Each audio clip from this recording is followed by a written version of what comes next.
Thanks to those joining online. We're going to get started momentarily.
All right, we're going to go ahead and get started. Just a couple of housekeeping items. The superintendent will be here shortly. She's a little bit down our agenda and will be the bulk of our time. So there will be plenty of time to engage with Dr. Grant. We have a couple of presentations tonight before we get to Dr. Grant, but then we'll spend most of our time tonight talking with the superintendent. So first, Sophia, do you want to come up? And if you would speak into the mic, it can be a little awkward, but it helps everyone hear. Do you do this in Spanish and English or just English? Feel free to do it in both. Oh, okay, cool. That should be good. Okay. Hello. Yeah, that's good. That's good. Okay. Feel like I'm gonna sing or something. Well, hi everyone, nice to meet you. My name is Sofia Jimenez. Hola, mucho gusto a todos. Mi nombre es Sofia Jimenez. I'm part of Latino Behavioral Health Services and soy parte de Latino Behavioral Health Services. What we offer, I just want to present a little bit about our services because I think it's really important to talk about our mental health. Quiero hablar un poquito sobre los servicios que tenemos porque creo que es muy importante hablar sobre nuestra salud emocional y nuestra salud mental. We are a nonprofit that is based in peer mentoring. And what is peer mentoring is people that have gone through similar situations and get certified by the state to be able to help others through their lived experience. Somos una organización sin fines de lucro que se basa en la mentoría entre pares. Y lo que es la mentoría entre pares es personas que han pasado por situaciones similares, alguna situación de trauma, de salud mental, uso de sustancias, y se certifican por el Estado para poder ayudar a otros a través de su historia. We also offer therapy, support groups, and classes. También ofrecemos terapia, grupos de apoyo y clases educacionales. Las clases educacionales y los grupos son totalmente gratuitos. Allá en la mesa dejé varios papeles que tienen información de nuestros grupos. Tenemos para niños y para adultos, jóvenes. We have groups and classes that are for free. I left all the flyers on the table. So it's different kind of groups for kids, youth, and adults to talk about substance use, mental health, leadership, how to manage anger, and also how to have emotional intelligence. La terapia y la mentoría tiene un costo, pero es de acuerdo a sus ingresos. También quiero mencionar que aceptamos Medicaid, entonces podemos también tener eso. We do have a cost for therapy and mentoring, but it's according to your income, and we do accept Medicaid. Realmente la razón por la cual quería venir aquí y platicar un poco es porque también quiero comentarles que esta organización es de Latinos para Latinos. Sabemos que es difícil hablar sobre situaciones difíciles y es todavía aún más difícil cuando uno no habla nuestro idioma o no entiende la cultura de donde venimos. Es por eso que esta organización se creó así, de Latinos, para poder ayudar a nuestra comunidad a tener ese acceso a la salud mental y poder ayudarlos durante ese proceso. So this nonprofit is from Latinos to Latinos. We create this because it's really hard to talk about mental health, about our issues. It's just hard to ask for help. And then imagine that doing it in a different language, where also maybe that person knows the language but doesn't understand your culture. It has a lot to do with it too. So that's the reason why we have this nonprofit that is from Latinos to Latinos. And we really want to help people to be able to express their feelings and understand that it's okay to not be okay. Asking for help is not a sign of weakness, it's actually a sign of a lot of strength. So, pedir ayuda no es una señal de debilidad, es de hecho nos hace mucho más fuertes pedir ayuda, es reconocer que no podemos todo en esta vida y pues que está bien pedir ayuda. Tengo ahí toda la información, si tienen alguna duda, por favor, se pueden acercar conmigo, yo con mucho gusto les puedo dar un poquito más de información sobre los grupos y las clases, las edades o cómo funciona. I have all the information over there, so if someone has any questions and wants to come and approach me with some more specific questions about age ranges or anything that has to do with the classes that we have there, please do so. I will be happy to explain a little bit more. I don't know if anybody has any questions or something. Si alguien tiene alguna pregunta. No? Todo bien. Okay, muchas gracias. Thank you so much. Okay, Jared, I will have you go next. Can you hear me okay? Yeah. All right, first I'm going to apologize. I've got a bit of a cold, and so if I sound funny, that's why. So I'm sorry about that. But my name is Jared Forsyth. I am the architect that is working with Oz Development for the proposed. Let me just share my screen. For the proposed apartment project, there's currently it's just east of the canal on California and just east of Redwood Road. There's an existing car wash there, and this is the car wash. The Oz actually owns the car wash. They've owned it for several years now, and they're just trying to figure out what they can do on this site. They've had a lot of vandals on the site. They've had a lot of homeless issues. Lots of different things have been plaguing this site. And so they want to try to do something to kind of clean it up a bit and do something that kind of will help hopefully help the community out in this area. This project is a 4-story project. You can kind of see here, these are some elevation, or these are actually some perspective views of what this project would look like. Here's some just elevation views. This is the east elevation. So this would be facing the mountains, the neighbors to the east. This is the north elevation facing the road, California Ave. And then the west elevation facing Redwood, and then the south elevation facing, I guess, more the canal there, essentially. There is a more up-to-date site plan than this, and I apologize, I don't have it.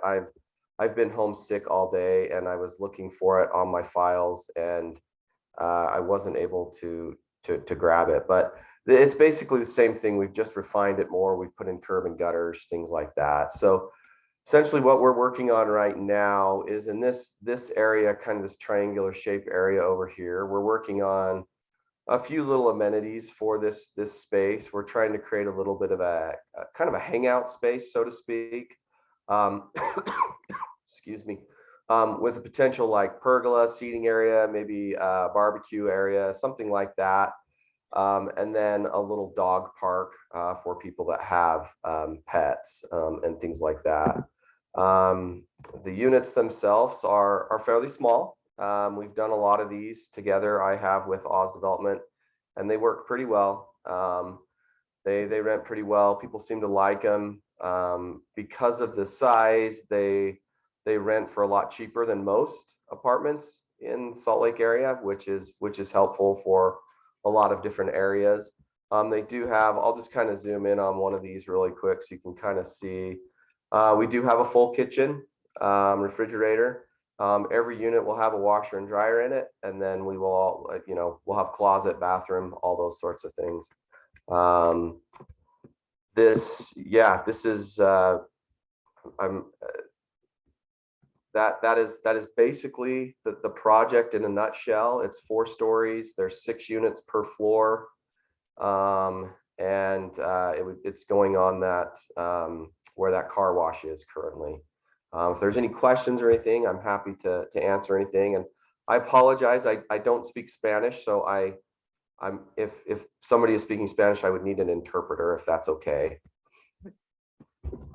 We have the notice for this development on the website, so I think I'm going to move on to the next item on our agenda, just Okay. because we have a very packed agenda. But thank you for being here tonight. If you're looking for more information about this, you can read all about it on our website. So there's a document on our website that shows these plans and the whole rezone request. So thank you. Is Riley here for the rezone at 1050 West, 1300 South, or someone else? Okay, doesn't look like it. Let's move on. Keegan. Let's go ahead and go to Jenna. Oh, Jenna, sorry. Hi, let me share my screen.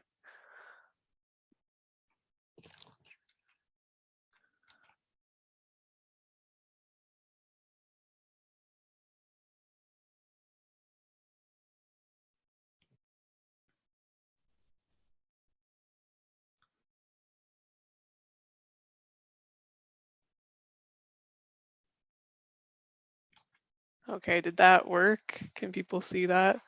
Yes. Okay. Hi again, my name is Jenna Simpkins. I'm a transportation planner at Salt Lake City. I'm here to talk about a pedestrian safety study we did focusing on Concord and Glendale intersections on California Avenue. Just a quick snapshot of the current conditions. There's about 10,000 cars per day through these 2 intersections. For the most part, people are going the speed limit, though about 15% or so are above the speed limit at times. There are bus stops on this section of the corridor, hard to see, but these get about 65 people riding per day, which is pretty good for transit service. And looking at the crash data over roughly a 10-year period, there's been about 65 crashes. 2 have involved pedestrians and 2 have involved bicyclists. So we want to see with this study how we can make changes to the street to make it safer to walk and bike. In addition to the data I just talked about, the study team also went out in person to look at these 2 intersections to see if there was anything we could do to make improvements or if they saw any issues. And I'm going to go through each of these bullet points in more detail.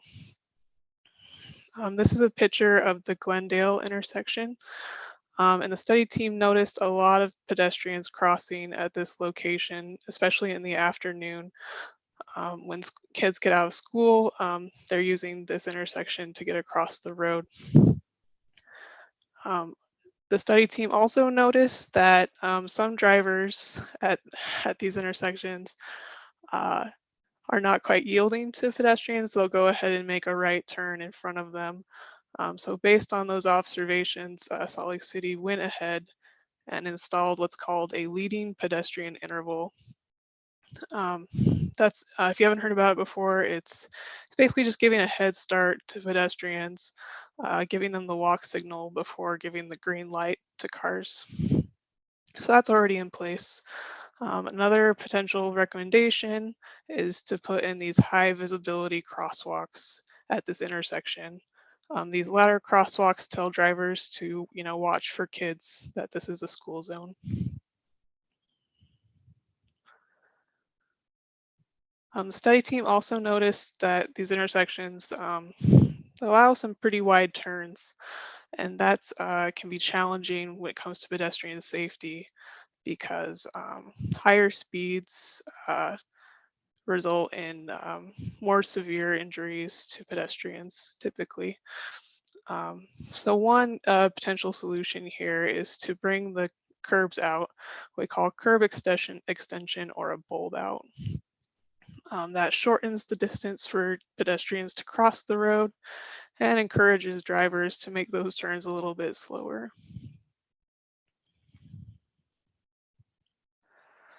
This is a picture of the Concord intersection. And another thing the study team noticed was a lot of pedestrian activity was linked to these bus stops.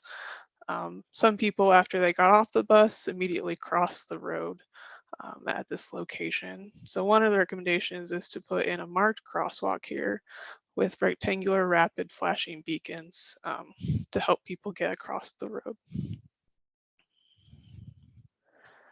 And then lastly, the study team noticed that there was some low level of lighting, and this is a picture of the Glendale intersection. So one of the recommendations is to improve the lighting to make it easier for automobile drivers to see pedestrians. Okay, that was a really brief overview of the report. The report is on our project website if you want to read the whole thing. I'm going to switch over and talk about some of the scenarios or alternatives that we've developed that we'd love to get the public's feedback on. So we have 3 different alternatives.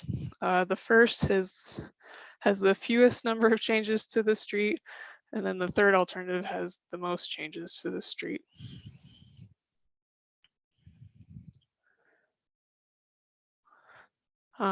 As you can see, I'll start with the first alternative. You can see the bulb outs here at Glendale and at Concord Street. Again, to shorten that crossing distance for pedestrians. There's also the high visibility crosswalks here and a regular crosswalk here with the flashing beacon. Moving on to alternative 2, it has the same elements as the first alternative, except there's the addition of this median. That gives a place for pedestrians to wait if they need to, a place they know there's not going to be cars. There's also additional bulb outs here on the eastern leg of Concord. And then moving on to alternative 3, this is the one that has the most changes. You can see that the median would extend all the way from Glendale Drive to Concord Street. And the sidewalks on the north and south side of California Avenue would be widened to give more space to pedestrians. So those are the 3 alternatives. Right now we have a survey on our website that you can fill out to let us know what you think of these potential changes to the street, if you like them, if you don't like them. We'd love to hear your feedback.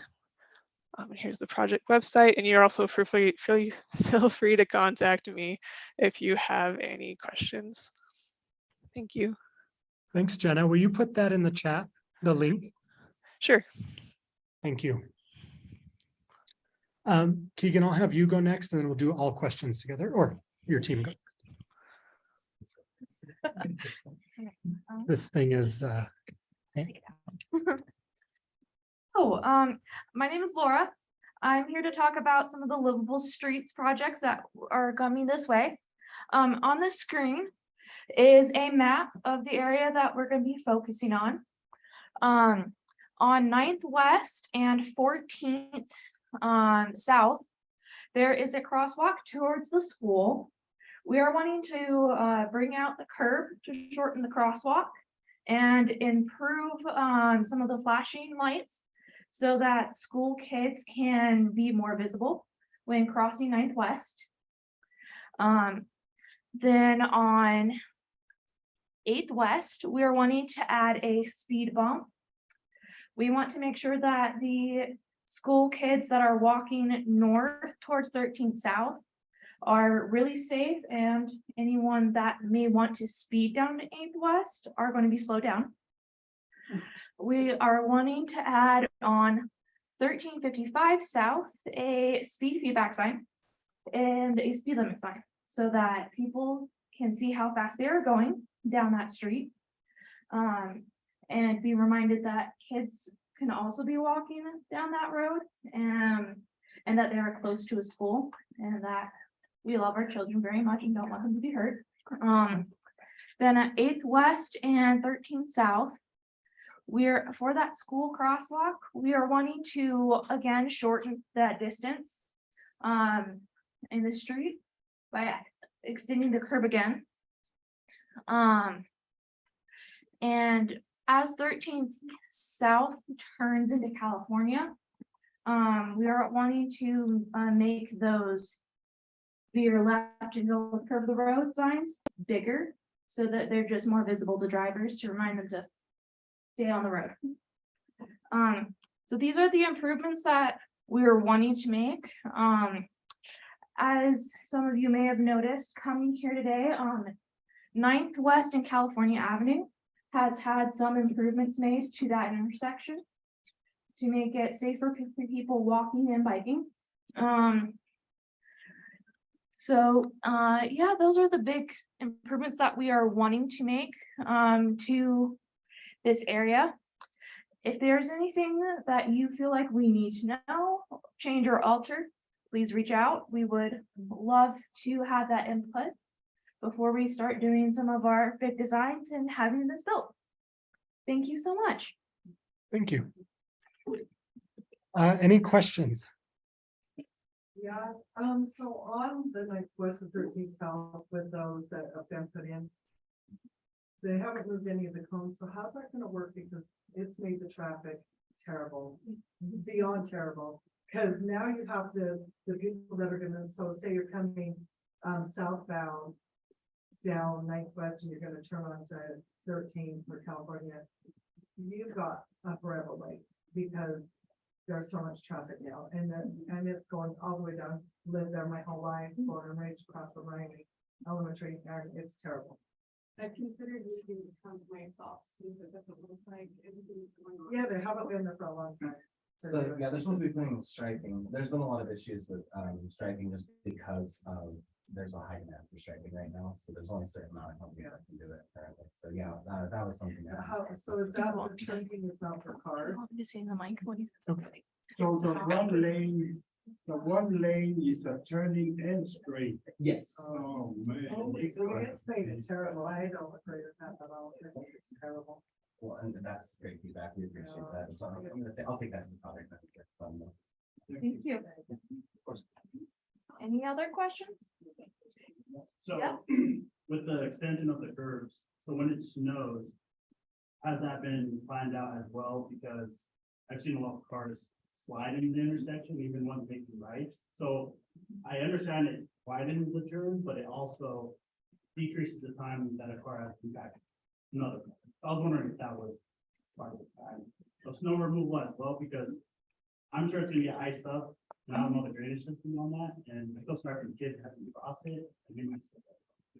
Yeah, whenever we do a plan, we have our snowplow drivers give feedback on it. So that if they can't make the turn or are gonna have struggles with it, we can change it so that they can be able to plow the snow. And we're gonna be also talking with our fire department and police to make sure that any long, big vehicles that they drive can make the turns easily as well, even in icy conditions. So with that feedback, we hope that any vehicles that you all drive will be able to make those turns. As long as you're cautious when the weather demands any extra caution. So we hope that helps with any concerns you guys might have with making those turns as well. With snow removal as well on those holdouts, there's actually a fair few on the west side, especially over, as you get a little further east over on 4th West, there's some holdouts there that they do a really great job of clearing those out. Especially if there's bus stops involved, so, yeah, it should be good, especially for the kids, you know, we're going to make sure. If it was determined that the new fabulous improvements could not be turned around, if fire department and people couldn't get around them, what would be the alternative? They wouldn't be taken out. Would they be adjusted? Well, they wouldn't be put in the first place. Yeah, they wouldn't be put in the first place if the fire. It's all been determined that everybody can get around it. Yeah, But, well, there's still more talks to be had, because this is just the design concept. We have to go out and fully design, curb and gutter changes for these mold outs and different things like that. So, and that's when that conversation happens. And then if it can't happen, then yeah, we definitely reevaluate and figure out another option. And there's plenty of options. It's kind of moving that traffic problems. There's a lot of different techniques and treatments and things that you can do to slow things down without hindering people. they look like they're pretty much set. So this is what's gonna be, they're set now. Oh, on Ninth West and Third, okay, sorry, I was mistaken on what else we were talking about. Yes, the ones on Ninth South are on Ninth West and California Avenue, yeah, they're set. So they're gonna be there. Yeah. There's nothing we can do with them.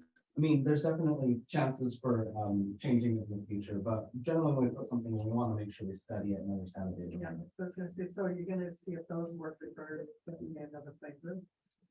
With those particular ones, so we've actually never put in those particular type before. They're kind of more like a floating bolt out, and they're supposed to be rumble strip. There was a whole lot of things that were supposed to happen with it that look like the probably not gonna happen. No real idea on it, but yes, these are a new type. So they're a little different than ones that we would normally do, which are like full blown built out. These are more of a floating option that allows bikes to pass through. So it is very bike centered. So that was the purpose, was to create a path for the bike to get through. Yes, and it was to make the area, that particular intersection safer, just because there's a lot of community action there. There's the Swanson Center, the elementary school, and it's a lot of neighborhoods too, so. Well, Ninth West in California is the safe route to school to Riley Elementary School. So it's the one that's been identified as the primary route for kids if they're So walking. since you're focusing on doing a lot of stuff already, does that mean Riley's safe? I mean, honestly, goodness, if you could say that. We don't know, but we want to plan anything that we do for in case it does. Yeah. We want anything we do to be, in case it does stay, they're gonna be safe. Yeah. Yeah. And that, and actually that could, I don't want to say it's going to change anything, but the safety aspect can influence those discussions. So not, I don't want to, build your hopes up or anything. I don't have any information on that, but we want to go forward as if nothing's going to happen and we just want to make sure. All right. Thank you, guys. I'm going to move on. Yeah, thank you. Is there anyone representing NeighborWorks tonight? I don't think so, because I don't recognize. Do you want to talk about Sorensen Center real quick? Yeah, I can. Do you want to pull up that calendar? Jenny, I forwarded that to you. Do you mind pulling it up and? So I'm just going to be very brief. I work at the Sorensen Center, which is just kind of down here. Many of you know where the Sorensen Center is. It's the community building for us here on the west side. And we have a ton of really, really great stuff happening to be able to provide resources for everyone who lives in the community. So we have like free piano classes and voice classes. We have free tax help if you haven't done your taxes or you have fears about your taxes. We have free tax help for anyone on Thursdays. There is non-gnostic dance. I butcher that word every time, but they do rehearsal. They have a community dance group twice a week. There is also a big, huge event happening with Bamba Marie and I can't remember they're bringing in a big Puerto Rican group to be able to do a workshop with us here on the west side before they do a big performance up at Kingsbury Hall. So they're like internationally renowned, here to kind of like do a workshop. If you have any interest in Puerto Rican culture, come check it out. It's going to be a really incredible event. And then also there's a ton of flyers back there, you guys, that are connected with the Sorensen Center. One of the big ones that I just want to really quickly touch on is just There's a teen mom group that it meets every week, giving support to teens who are pregnant or are new mothers who would like a support network to be able to help them. So yeah, so stop by the Sorensen Center, you guys. It's a great resource. It's here for us. It's all free. It's really good. Come check it out. It's a wonderful place. Do you have that citizenship class anymore? We do have the citizenship classes. They are all full currently. But if you grab the flyer that's either back there or talk to one of us, you can get on the wait list potentially, but it's all for full currently. It's only in English or only? The citizenship class, I think it's both Spanish and English. I think the people who run it are Latin X people. So yeah. All right. So yeah, thanks. Thank you. And then I just have a couple of announcements from the Community Council before we turn it over to Dr. Grant from the Salt Lake City School District. So the first, there's a flyer in the back. If you or anyone you know uses the skate park at Jordan Park, the Community Council is working right now to create a vision for expanding that into a larger skate park. So we would love to have you complete the survey, tell us how you use that park, or tell us how you use that skate park, and we're looking at expanding that in the coming years. The next thing is this Saturday from 9 to noon. We are doing a puncture vine cleanup down. We're starting at the park in West Valley at about 25th South and the Jordan River Trail. So we're starting there and we'll work our way back north up into the Glendale neighborhood, pulling all those goat heads that pop tires on our bikes. And then the last announcement, we have elections coming up for the Community Council. We have several open board seats right now. So if you're interested in being involved in the Community Council, we'd love to have you involved. No experience is necessary. We'll provide support, working on things from arts to transportation, and a variety of different things is what the Community Council does. So with that, I'd like to welcome Dr. Grant up. And just a couple of housekeeping items. We've invited Dr. Grant tonight to introduce herself. Dr. Grant is the new superintendent. I don't know how new now, though. It's been a few months. It's been 2.5-ish. So we'd like to have Dr. Grant introduce herself, and then we can, if you have a question or if you'd like to make a statement, if you just raise your hand. I just want to make sure that everybody online and everyone in person can hear when we get to the questions. Hello, everybody. I'm Liz Grant. I'm the new superintendent, and I am almost at 3 months in to the job. I seem to have landed midstream in a lot of activities that are going on. One of them, of course, is a conversation about Glendale High. I appreciate your shirts and your support for the high school, and I'll be interested to hear more about that. One of the things that I understand that we have been planning and will conduct sometime this winter is a survey of public interest. So trying to get a sense of the numbers and the interest. And you know that we have a number of things going on with buildings right now.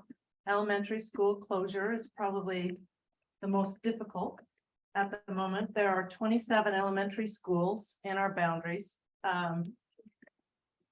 Of those, only one is close to capacity, and that's Mountain View.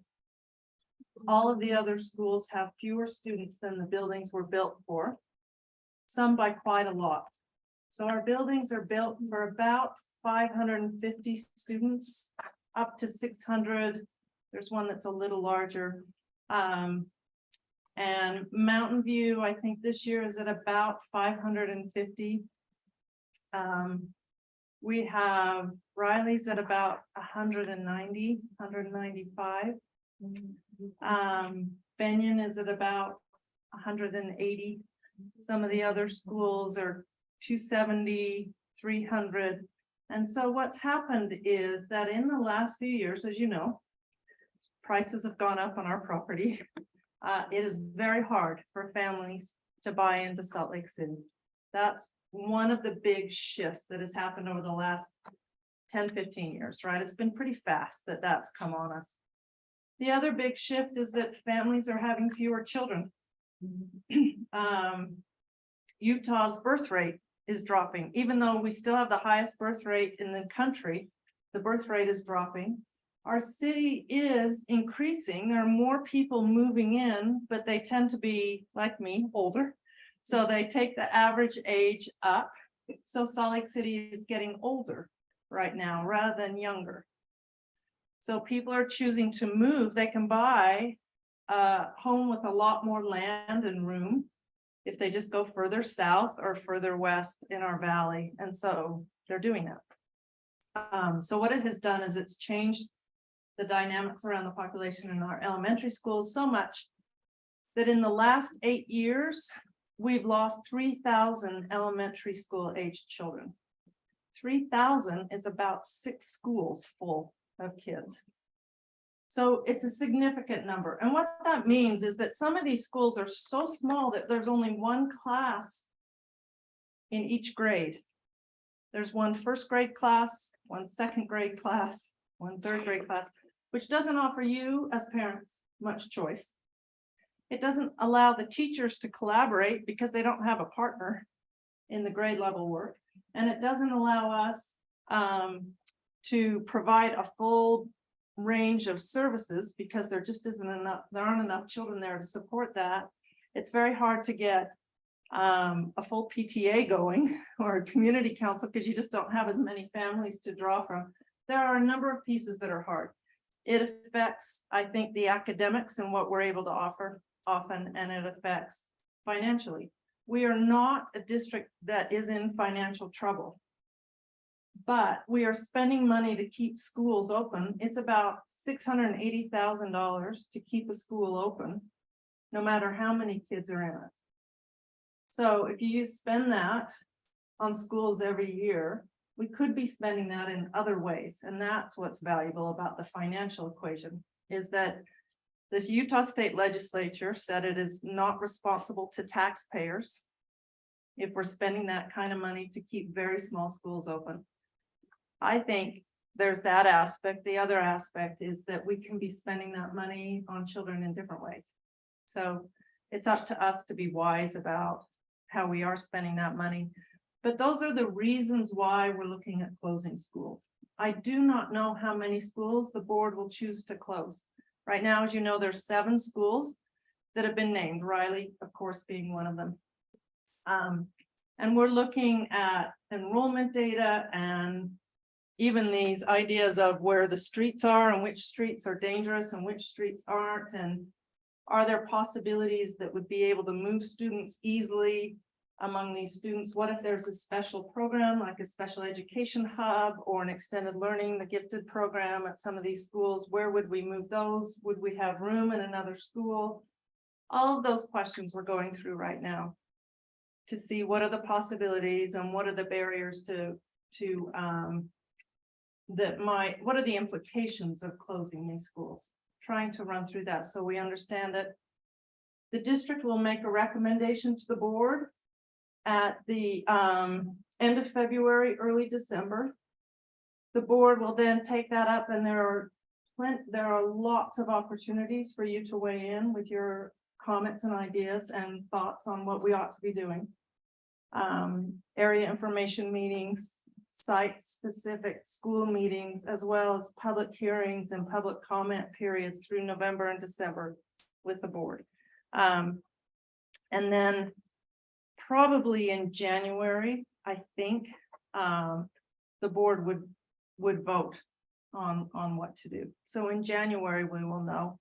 And then the district right now is preparing plans for how, if schools close, how we would transition people as smoothly as we can. And my expectation is that the new schools change because they would have new families, new teachers, new community in them, and that they ought to be better than they are now to accept whatever students come in. That's the school closure piece. The other piece, to speak more directly to your t-shirts is the high school piece. So some months ago, the district did a feasibility study, which only looked at how much would it cost and how would we possibly rebuild the old high school of West. West is old and crumbling and there's some problems with it. It's very hard to keep it up to modern education standards or even modern building standards without more and more money going into it. And so it makes sense to build a new one. So some architecture firms drew up some ideas and said, it will cost $300 million to rebuild a high school right now. Yeah, $300 million. Highland High School is not quite as bad, but they did a feasibility study in terms of its wear and tear. It's not quite as old. But we did a feasibility study there, and that would be $300 million. What we would have to do in order to pay for those new schools, to rebuild those schools, is we will have to go to you as taxpayers and ask for a bond, which means it would cost each of you a little bit more in taxes to pay for the bond and to support the building of new schools. So if the board moves forward, that bonding would happen probably the election in a year. So over this next year, the board will decide whether or not to move forward with one or both high schools to get the support to bond on those, and then go to you as taxpayers to vote to support that bond or not, and then move forward with whatever financing we have to do that. It will take probably 6 or 7 years to build a high school, start to finish. So it takes that long. That's what I understand from actually some comments last night of people explaining this to me. So it'll take 6 or 7 years to redo those. So we're probably 8 or 9 years out from a new West High School or a new Highland High School. That does not speak to a new Glendale High School. I'm sure Glendale High School would cost $300 million to build if we were to build the same kind of high school, right? The things that we are looking at, or that we would have to consider with Glendale, is what our population is. We're losing elementary students. We aren't losing quite so many high school age students, but the population trends from Salt Lake are still going down. We are going to lose more students over the next 5-ish years. They anticipate we're now at about 21,000 students in the district. They anticipate that we will be at about 17,500 in another 5 or 6 years. These are what demographers are saying our population will look like. So they're taking their best guess at what they think will happen. So our population will go down. That has a big impact on rebuilding West High School. It would be, we have to look at what's the right size for a West High School. What's the right size for a Highland High School?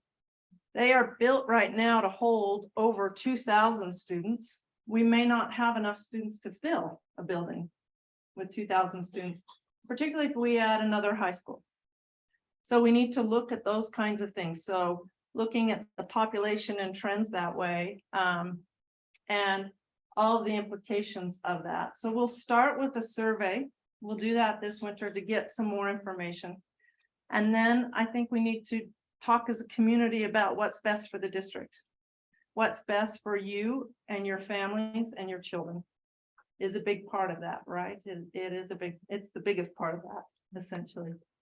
But it is a citywide decision because the whole city, in the same way the whole city has to pay for Highland, they have to pay for West, they would have to pay for Glendale. So I think getting the word out across the city about your interests and desires is a good thing around a Glendale High School, because it is a city. The district may choose to go out on it, but the city needs to support it more generally. So understanding why it's meaningful to you to have a high school here. And there's some really good reasons. Having that conversation in the community as much as you can across the city is important to do. So I encourage you to do that. I do not know what the school board will do. I think you ought to talk to your school board members about that. Not just Jenny Zika, who's representing this area. And Mohammed Bade, well, actually, he represents Riley, doesn't he, down? I don't know, I think Riley's the border of the precincts where Mohammed Bade has a precinct, so he represents part of your community here. And Jenny Zika represents another part, and then Bryce Williams. Nate Salazar comes. And Nate comes right close. area. Okay. So I would be in touch with those board members and be very clear about what's important to you around that high school, what you want to see happen, and why you think it's important to get going on it now, if that's what you want. Because again, it will be probably 10 years at least out before we could get the money, make the decision, get the money together, and then actually do the building itself, and then we have to talk with the city and about property and how to fit that on and what it ought to look like. So I'd be happy to have the conversations with you. I encourage you to go to the decision makers above me. The school board is my boss, and talk with them as well in that. If I can just mention, I don't know how much time I You have. have the rest of the time. I don't know. Till Does that go 8:30. to 10? I wanted to just say, give you a little picture of the vision that I have for the Salt Lake City School District, and then let's open it up for some questions. And to hear comments and ideas from you. It is an honor to serve as a superintendent in Salt Lake City. I have a conviction that Salt Lake City School District can be the best in the state. I think our students can outperform expectations in education. I think we have the talent within the district in our teachers and our leaders. And we have the community support in our city, in our community organizations, in our businesses, in our philanthropy.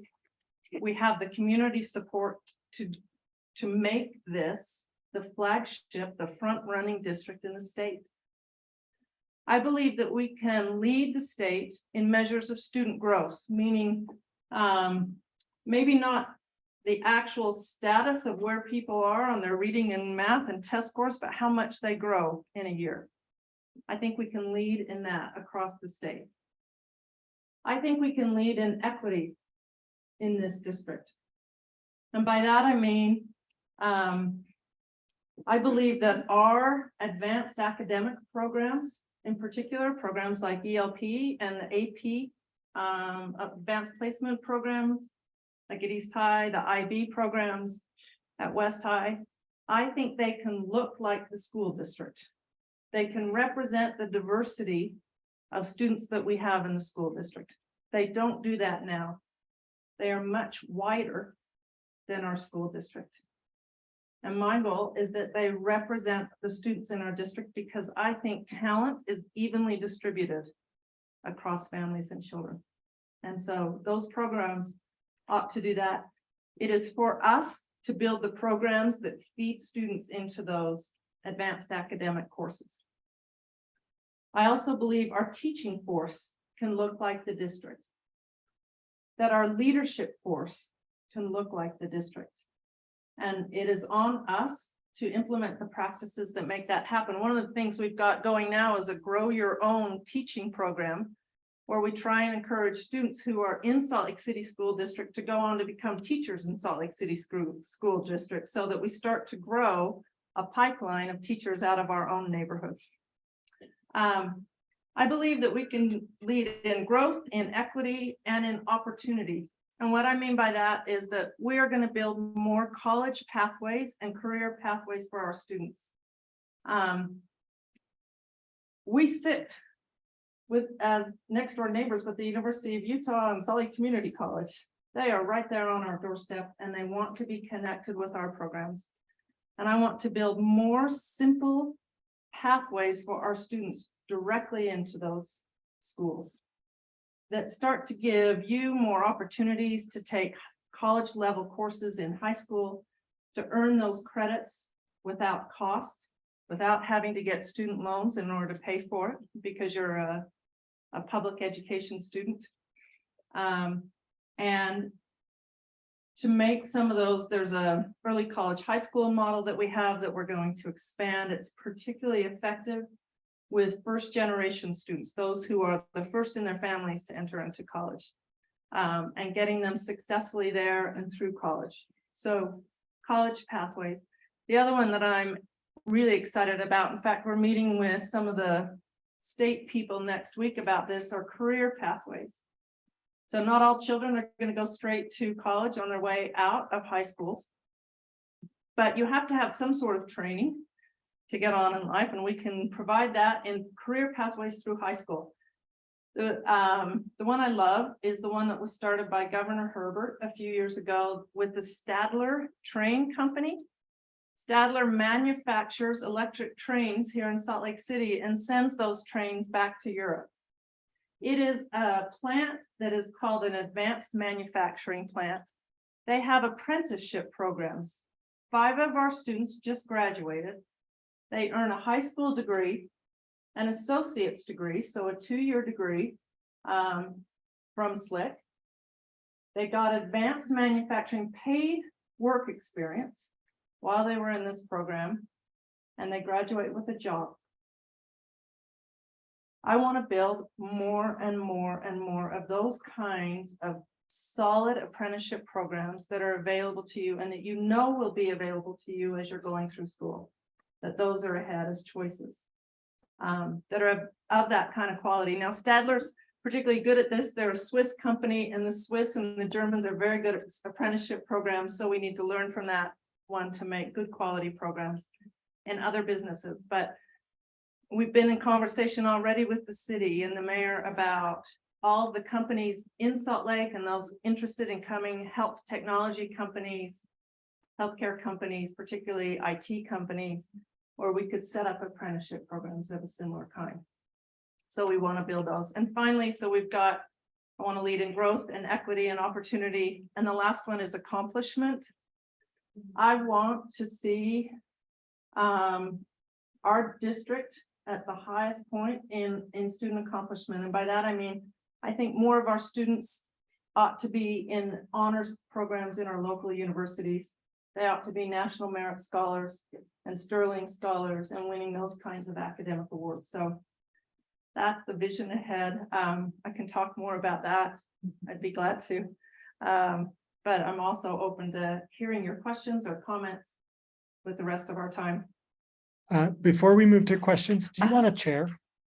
No, it's actually nice to stand. Okay, just making sure. Thank you. If you have a question or a comment, if you just raise your hand, I'm just going to have everybody go one at a time so that the folks online can also hear. But we still have about an hour, so we have time to get to as many folks as we can in that time. 35 minutes. However much time you have. Okay. Yes. Hi.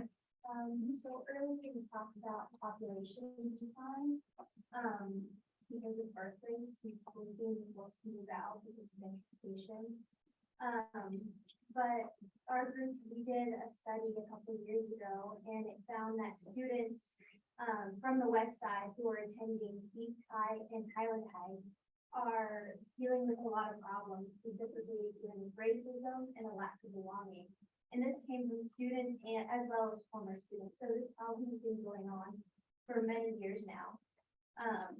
And if we don't change things, that population decline will not be caused by, people moving away and stuff like that. It will be because students are dropping out and students are hurting themselves because they feel so badly about going to school. And also there was a survey done by a consultant, I believe in the 80s or 90s, looking at should they put in a high school on the west side or repair Highland High School. And the consultant decided that the school district needs to put a high school on the west side, but because parents, in the Highland area were so outraged, and they gathered together. They were able to save Highland High School. I think that was saving East High School. It was Highland, Was it Highland? it was Highland. Okay, I thought it was. Okay. And East was you know, saved over South High. Yeah, over South High, that's what I was thinking this might be in the eighties and nineties, but please go, sorry. earlier you're talking about choice. Yeah. Parents on the west side haven't had choice. Mm-hmm. They haven't been given the opportunity to voice their opinions. And so this is our opportunity to do that. Are you currently a student? No. Okay. I was just gonna say, you know so much and explain it so well. Thank you. I would love, That's my job. oh, is it to do that? Oh, okay, this project's your job.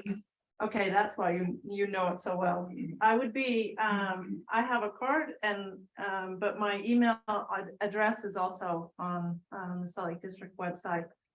I would be very interested to see the reports that you're mentioning, because I'm not familiar, particularly with the survey. I think you're right. In fact, I was talking to the University Neighborhood Partnership Group this morning and talking about some of our goals. The racism in our schools, in our community, I think is stunning, and it is below us as people in this community. I think the racism in the hallways in our schools is dismaying and saddening and needs to stop. I have heard some of those stories in the last few weeks, and they have shaken me, because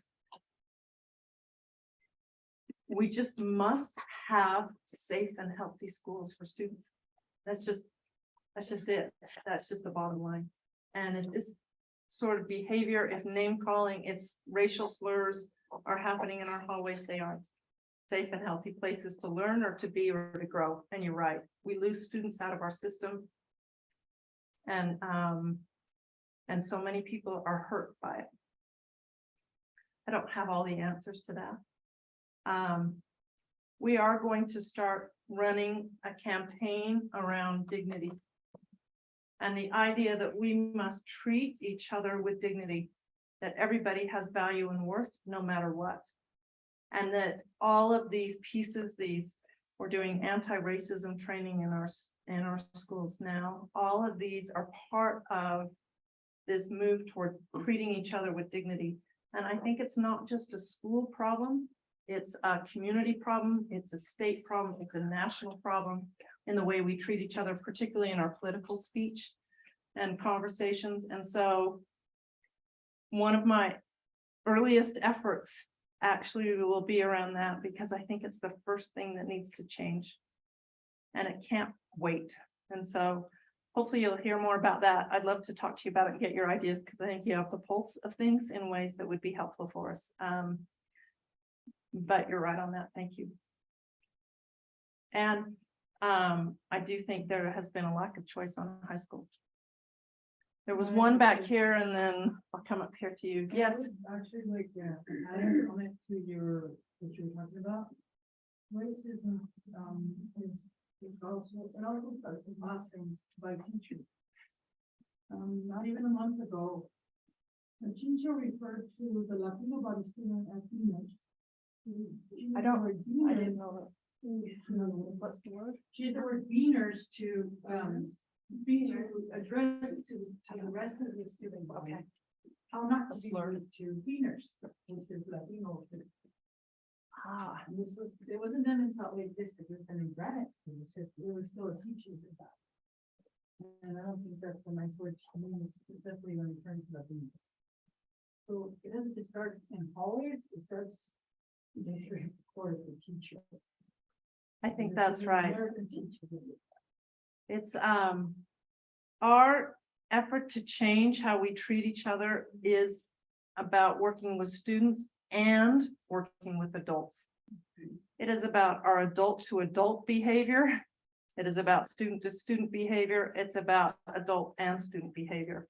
You're right on that. And Those things just need to change. I mean, they just must. They must change. So your help in moving that forward, I would, talking with the mayor, and I'm pointing to Jennifer Newell, her education representative, who's here tonight too. She was in the conversation as well, and we started to talk about this, and the mayor said, I'll do what I can to support this. So I think it needs to be a citywide conversation. I want to talk with religious leaders in our city. I want the conversation to be at every pulpit across the city.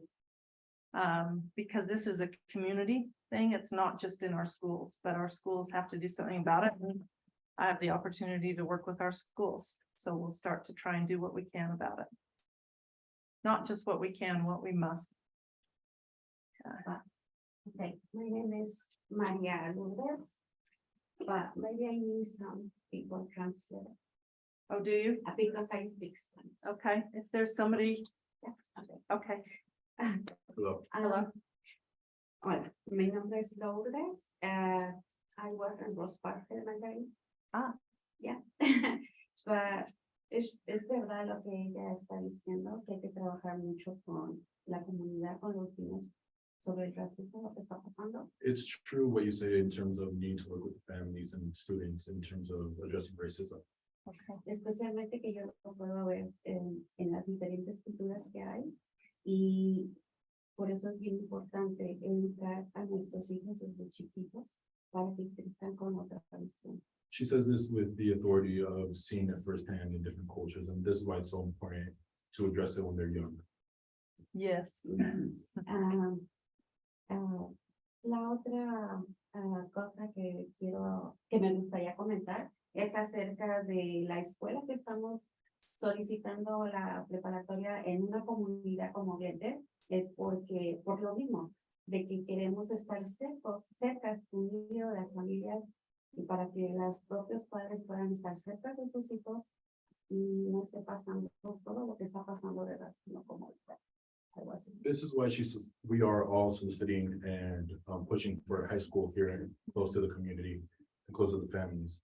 That way the families and the communities can firsthand address the issue since they're at hand and close. Porque entre más cerca estén los padres con sus hijos, hay más oportunidades de conocerse y de tener mejor educación porque todos estamos en comunidad. That's why it's so important to have the high school close, because with having the parents in the vicinity, there's more opportunities for them to get involved and be more involved in your students' education. Los padres pueden ser voluntarios para estar más cerca de sus hijos. Y los estudiantes van a estar a tiempo en sus clases, van a estar como sentirse en su casa porque está cerca de su comunidad. Parents will be able to be more involved because they'll be volunteers, and students will be able to attend class more because they'll feel like they belong, like it's their own home.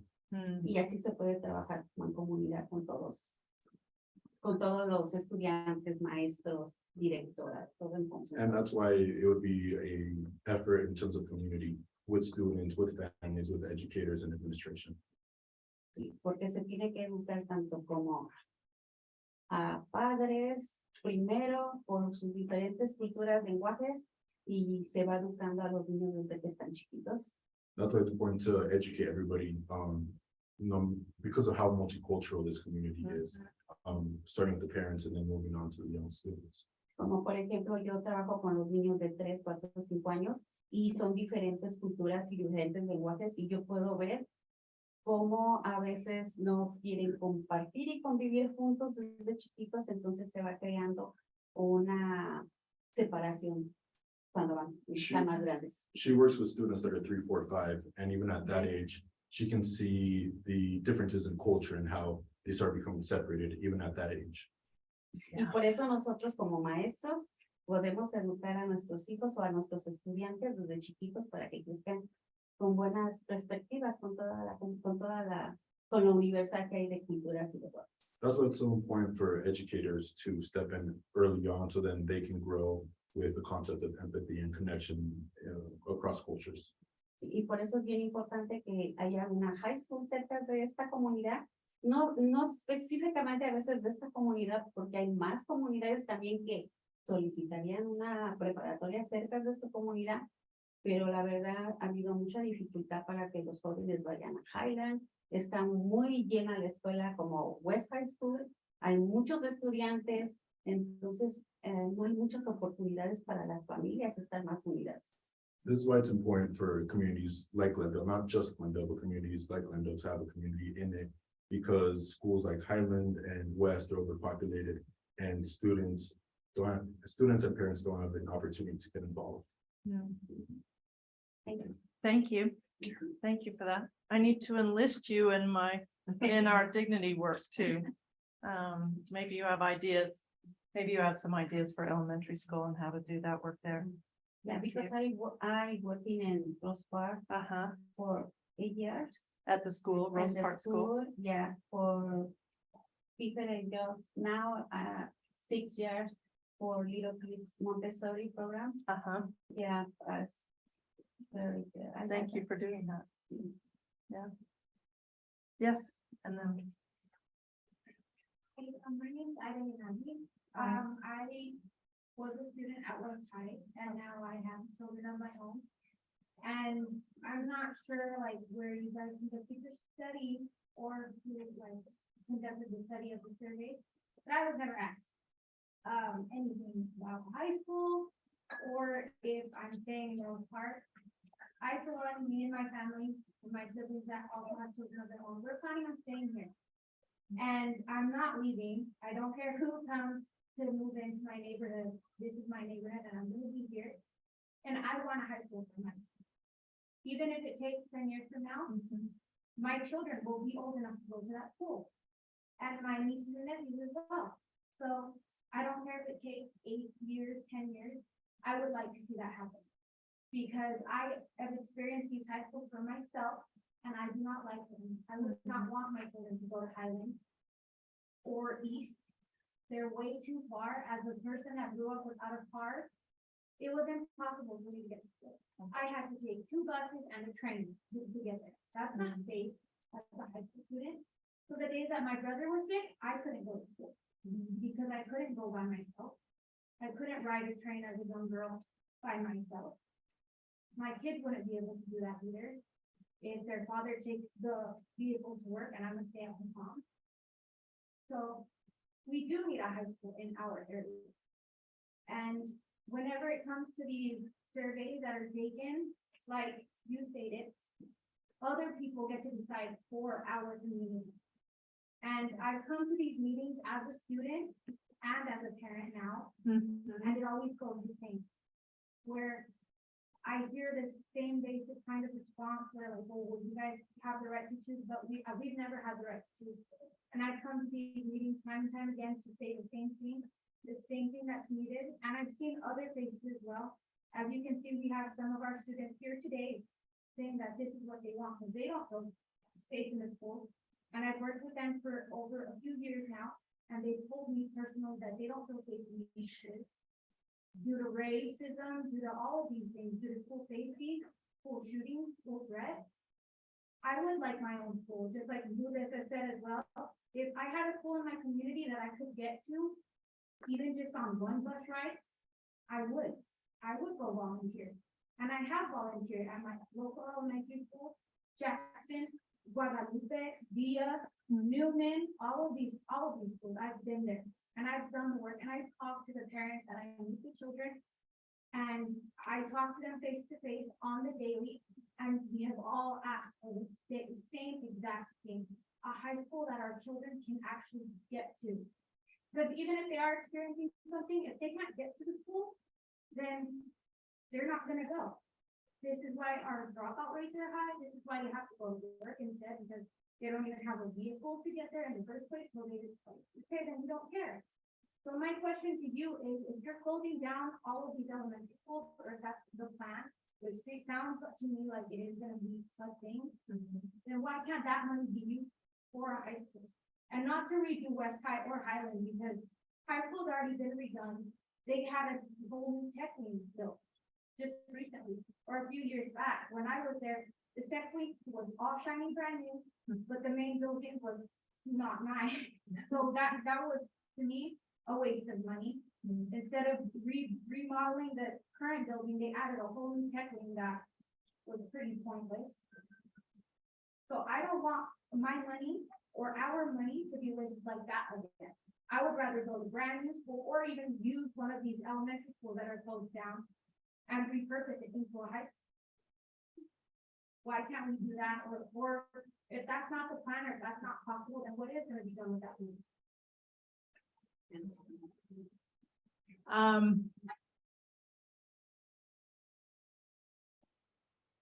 I don't have a good answer for the finances in terms of some of our finances come to pay for building expenses, some for learning expenses, some for this and that. If I had my financial lead here, I'd be able to answer that question better. But to your larger point about another high school and having that accessible, I appreciate what you were saying there about what it means to you and how you think it affects you and your family and your community. So I appreciate hearing that. We have not done a survey yet. So there may have been one a few decades ago, it sounds like, but we have not done one now. So just to be sure that that has not gone out, but is something that we are planning for in the, I don't know, probably January, February timeframe, to get a sense of that. And what we would want to do in that survey is have you list where you live or what area you live in so that we hear your voices, particularly as coming from the area that is affected by that. Yes. Hi, my name is Courtney. I've born and raised here on the west side. I lived in the same house 56 years, right across the street from Riley. Went to Riley, went to Glendale Junior High, graduated from South High, and they took our South High or East High. We didn't get that choice, you know, because we don't have the money that the East High families have. They closed South High. It is nice that it's a college, but you do take our West Side, you know, our West Side High School. It would be nice to get a high school down here because like she said, and like she brought up, we did, you know, a lot of the kids and the ones that are older that can drive, it's too far, you know, it's too expensive to drive up to East, it's up to Highland. And they have buses, but it's still too far, you know, I can drive up to East High and parents that if there's a problem with their kids up at Highland or East, it's hard to get all the way up there. Yeah, and the transportation for that is really hard, but it would be nice to have a school down here to represent the diversity of all the families down here. And I think it would be good to get the word out into the different religious groups because not a lot of people come to this, you know. We only knew, we lived there for forever, but we just saw the sign flashing in front of the source and waiting at the long light because the things. So that but you know, it would be nice, you know, to help the families. And like she said, you know, I have grandkids too down here that have to go up to Highland, that have to go up to East. But if the little ones in 10 years, it would be great for them to have a school down here to represent them. Thank you. Yes. Hi. Hi. In addition to the issues of racism, I've heard several people bring up already. Another thing that I've heard from various members here tonight is that with the distance to these other schools they have to travel to, students are not often able to attend extracurricular activities.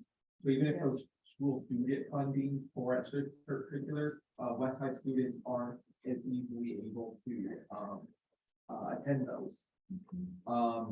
As I'm sure you're aware, one of the most historically significant things that happened in the district was the 97 lawsuits against the district by the East High Gay Straight Alliance. Yes. Yes. And the subsequent decision to ban all extracurriculars rather than allow the Gay Straight Alliance. I think this shows that the district is already on a bad foot with catering to minorities and catering to the needs of students with regards to extracurriculars. I don't think this is an issue where half measures can be taken. And I think, as a new superintendent, you have sort of a fresh slate to, address the needs of the west side and minorities in a way that, the district hasn't done before. Thank you. Thank you. Can I also ask, is that the Raging Waters parking lot owned by the city? Because that's a big high school property right there. And we would help by getting rid of all the homeless and the drug addicts. So that site cannot be used for anything other than a park, Oh. which is why it wasn't considered. Except for the homeless. Huh? It was part of when the Raging Waters kind of sold the property to, they said like, this cannot be, we're not gonna sell this unless this is in the contract that it's a public park when it is sold to the city. So back nine on Glendale golf course would work. What about this space of the schools that are closing down? Like O'Reilly. Most of those, do you know what? I actually don't know the answer to that because so high school footprints are really big, right?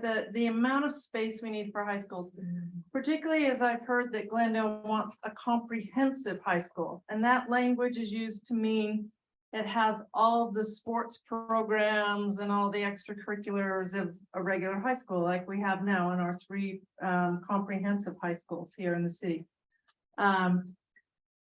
Fields take a lot of space. Football fields, soccer fields, baseball fields, they all take a lot of space. So that's not only is the building big, but the space demands that way are big. I don't know that I honestly don't because we haven't done this comparison. Or somebody has perhaps, but not me. Looked at the size of the elementary schools that are on the list for possible closure or other elementary schools to see if they would fit a high school. We would have to work with the city, I think, and think about land use and I don't, depending on which schools close and what we do with them. When we, if the board chooses to close schools, the district still owns that property as a public asset. It is the public's asset. It will be used, however it is used, to serve the community. So that is our charge as that. If we sold those properties, the city has the first right to buy them. And if we choose to lease them or rent them to other schools or to lease the property for some reason, we would still be working with the community and talking with the community about what your needs are. In fact, if schools are closed in the city, I want to hear immediately from communities about what they want to replace that land and that site. One of the things I've noticed a lot, even the talk of closing schools is so unsettling because they're a point of community contact, a central place for a community to be. The school building isn't so important, it's what's created there among the people that are gathering in that building. And so thinking about if there is the loss of a school, what can replace it for the community that is valuable to the community still, and hearing those things after the decision in January, starting to think about what those decisions mean and what good they are. I honestly don't know enough about possible sites for high school to be very helpful to you right now in that conversation.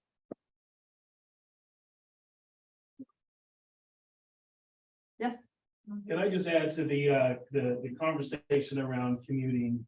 And I had no intention of like speaking on this coming today, but I went to East High, class of '96, and grew up in the Glendale, Poplar Grove area. One of the first groups after South High had closed, where we were, and I think we should use the right language, bussed across, we were bussed. And there was this forced integration, and it wasn't thought of as busing based off race as much as kids from the poor neighborhood going to the richer area, where it made sense. I get the intention was that there were more resources there. But they did not account for if you missed the school bus and you have to ride public transportation or a family member drives you, that was a tax on the students of the west side. And the fact that we still have this additional tax, all these decades later, they've rebuilt East High in the time since I went to East High. I've never understood why we didn't keep South High open.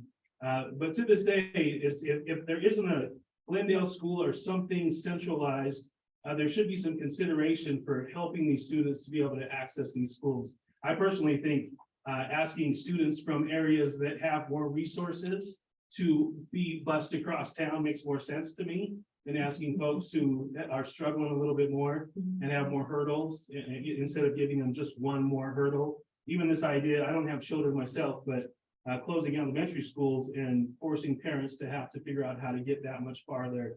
If your kid can no longer just walk to school, that's just one more thing you have to deal with in a day. So I hope moving forward that this is something, the commute, the tax, the busing, that those things are taken into consideration. All of your comments are so good. I wish that, in a way, they were recorded. You're right on all of that. Oh, they are. Yeah, recorded? we'll have a recording. Oh, uh-oh. It's not video, too.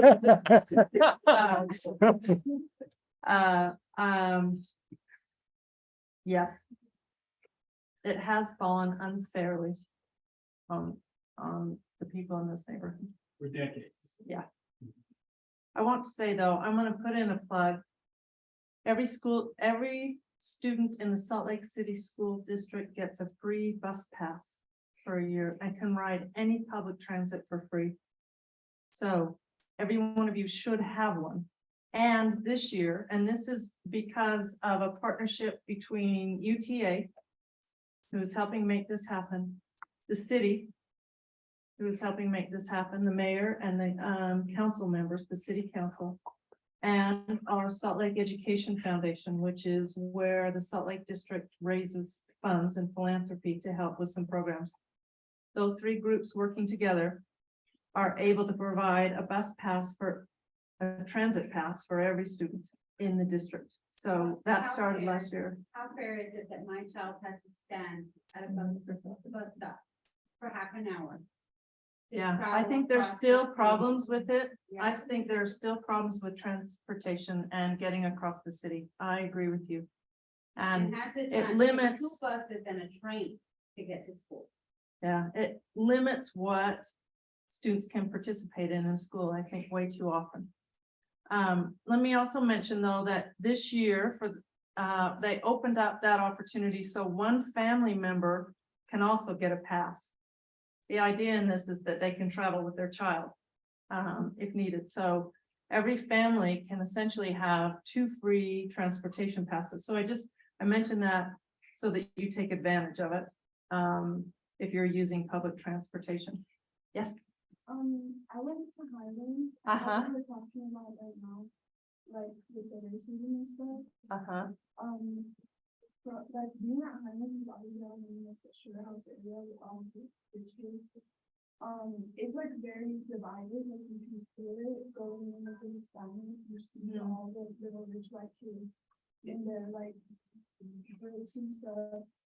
And same with like, you know, like just being there, like you feel like you don't belong there because everyone there, like even just like with your friends and stuff, like if you make friends, they all live there. And it's like you're just not with your people you grew up with.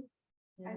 And if we had a school in our community, you could be with all those people still. And you would feel more willing to be at that school because you're gonna be around people you feel comfortable with. And it was like literally my first year at Highland, and I hadn't never heard teachers say the N-word, but like right there, I teachers said the N-word. A teacher did? Yeah, and just recently at my school, I go to 60.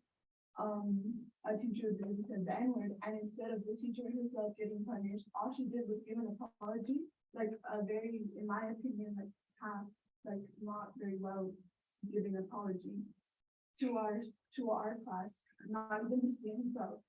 And the student was in trouble, just like, no matter what, like, guy could have been on the student, but regardless of, a teacher should never like. No, a teacher use should that never point use that word. to say that word to a student.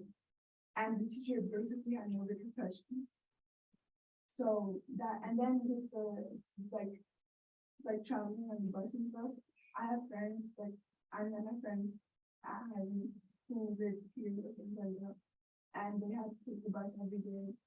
Whenever they would miss the school bus, they'd have to take the other bus and be late to school, and then sometimes the bus wouldn't even come, and it's just not reliable. Yeah. It's not like, and especially for like, my friends, like, they're basically two little girls, you know, like, on a bus with a bunch of crackheads and stuff, like, it's not safe regardless of whoever you're with, like, even with parents, like, being Hispanic and going to that area alone, like, especially like if you have parents who don't speak English or something like that, or who just like not really, you know, like defending themselves that well or something like that. You just go putting yourself into an unsafe, unnecessary situation if we had a school that was supposed to be. I'm gonna follow up on that comment about the teacher in the school. That can't happen either. And thank you for your other remarks.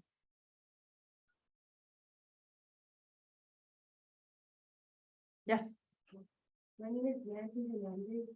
I'm a student of East High School. I'm here today to ask you to please consider the continuance of the Glendale journey.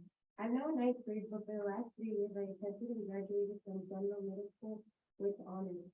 Starting Glendale was really nervous to go, but I'm not gonna lie, I didn't do so well the first year. It was during COVID, so I didn't care that much about school.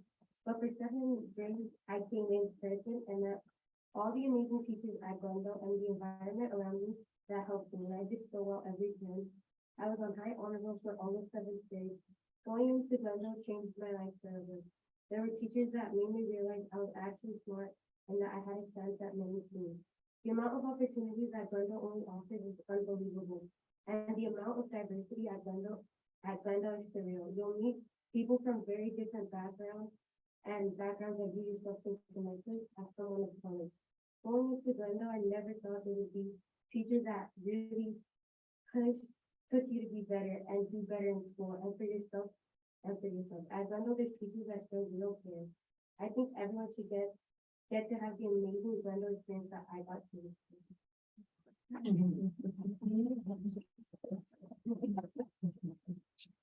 Thank you for sharing that. That was beautiful.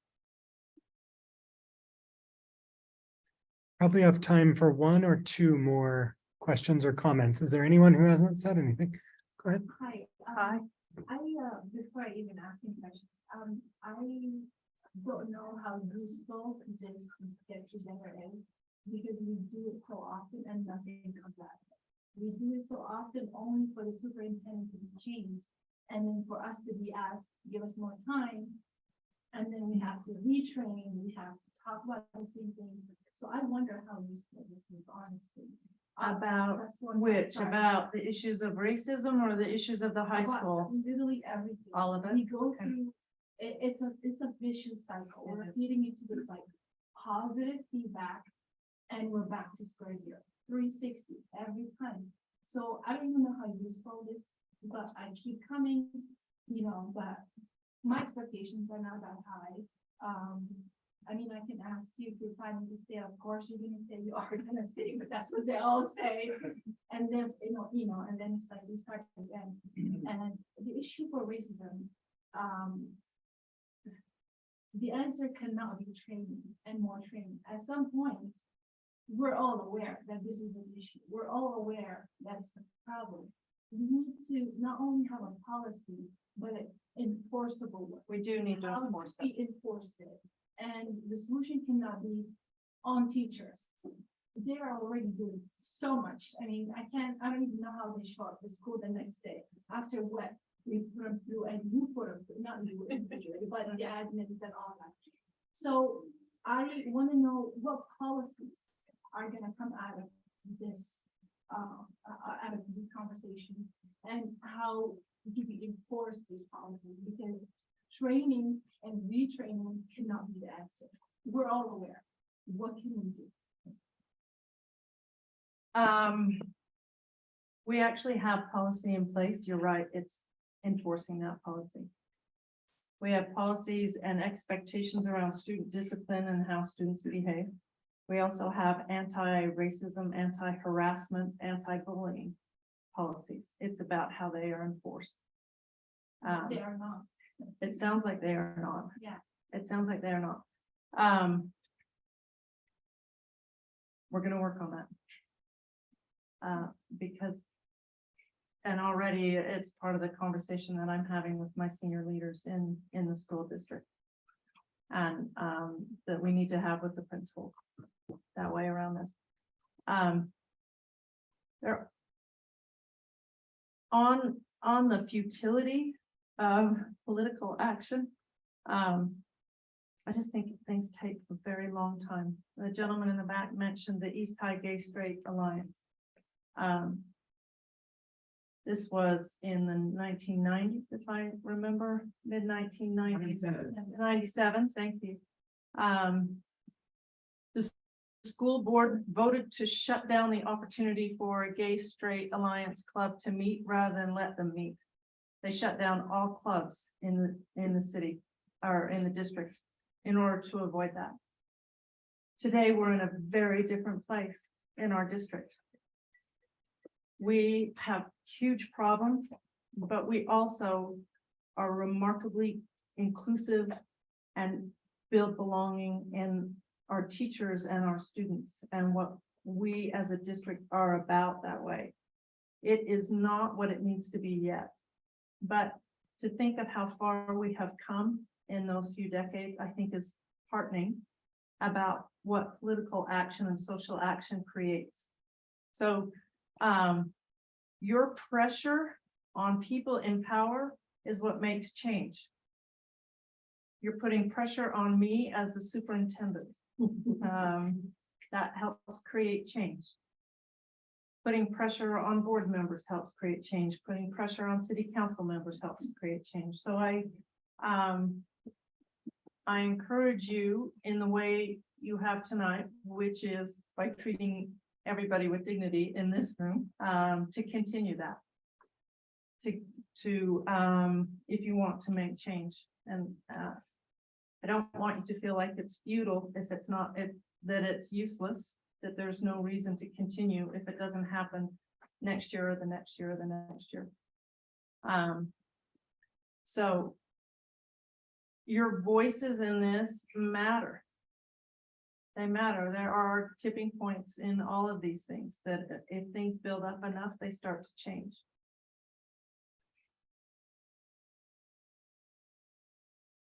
I'm sorry, I feel like that was a non-answer, like what I cannot say to you that I will build a Glendale High School because it's not my choice as superintendent, it's the school board choice. I cannot promise you that I will do that. I do not know enough about the options that we have at hand. So I can't make that change for you today or commit to that kind of change to you today. how are you planning to enforce the policies that are already in? Around the racism, the policies around harassment and bullying. We're going to work with the principals and say this is what the expectation is. Because it's their responsibility to do it. I think what has happened is that in our world, and in our world, we have allowed this everywhere. And it's become so common, we have accepted it. And we can't accept it anymore. And our community accepts it. And so it's harder, as you know, when parents have different standards for what they expect for their kids, it's harder to enforce them with your own, right? In the same way, in a school, it's hard to do it when the community at large is speaking one way and in the schools another way. That does not mean that we don't do what we are morally and just that we must do, I think, as people, because the way it is now does not work in my mind. And I think we are a better community than that. But it is that everybody, all the adults, intervene. They intervene in their homes. Kids aren't coming to school with these ideas on their own. They're picking them up from families, they're picking them up from their community, they're picking them up from social media, from music, all sorts of things. So it is a larger problem. We will do the piece that we can in schools. I'm gonna just ask a follow-up question if that's okay. Mhm. I'm a teacher at East High School. I'm the AVID coordinator. Hi, thanks. And so I have worked with, most of my students from AVID are from the Glendale community, and I have seen these issues. And I've talked with the parents and have spent time. I was the leopard at Mountain View thing. You all saw the baby leopard video, new mascot.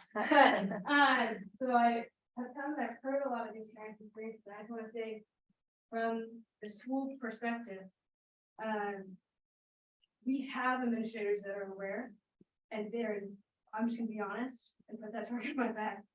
They're not acting, and I have seen the experiences that you all have gone through, and I've seen those conversations, those are hard things, and we can't just keep putting it on principals and say that we're gonna talk to principals, because that system is broken, and we've seen that years and years, of you all sharing your experiences and not seeing the systems in place to respond to that. And so I think that, yes, we have structures in place, but those systems are broken.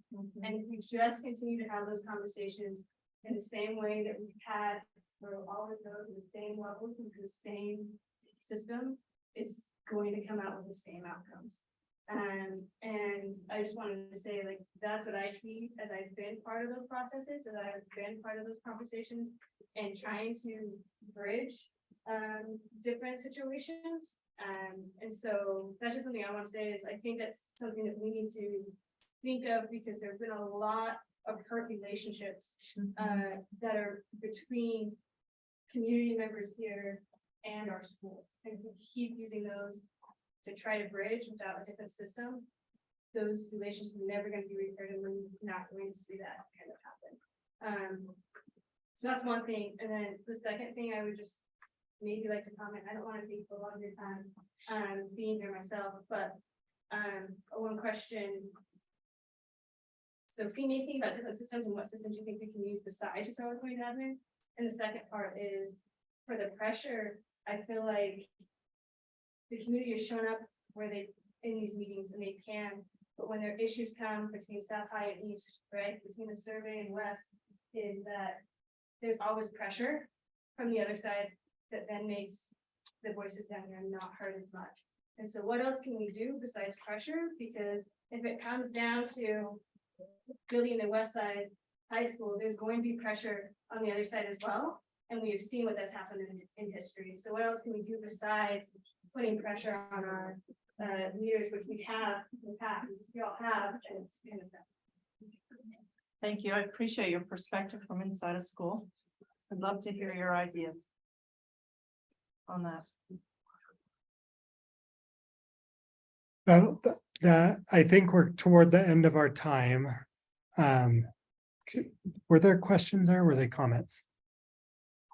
She did have a question with it that was about, is there other options for parents besides going to admin? Oh, Is there other options for them to voice some of these concerns? And since it seems like they're not, that nothing's being done with it. And then I think your other question had to do with just about the putting pressure. Are there other tips or suggestions for folks so they don't just keep going through this cycle? There are other options. There we go. I think more of a political voice here would be helpful in that conversation. So we have come together multiple times. Our first time in August or first time in April and second time in August to learn about collective power building. We learned what individual power is. We learned what shared collective power is, and we're continuing to learn how to build that collective power. These parents on the east side, they have that, but how do we grow it, and how do we grow it in a culturally informed way? And so we are doing trainings and things on how do you become a leader, and a leader has a following. So who are you bringing to these school board meetings? You know, there's a school board meeting next month on October 3rd at 5 o'clock. You're showing up, but who are you bringing with you? Because the same 15 people can't be showing up to the meeting. That's not collective power. Collective power is, 20, then 25, then 30, and then 50 people showing up at the next meeting. But if you want to learn more about that, you can find Jorge right there, and we can talk more about that. Thank you. Well, I want to thank you for being here tonight. Thank you You're for your welcome. time, and thank you to all of you for coming out tonight.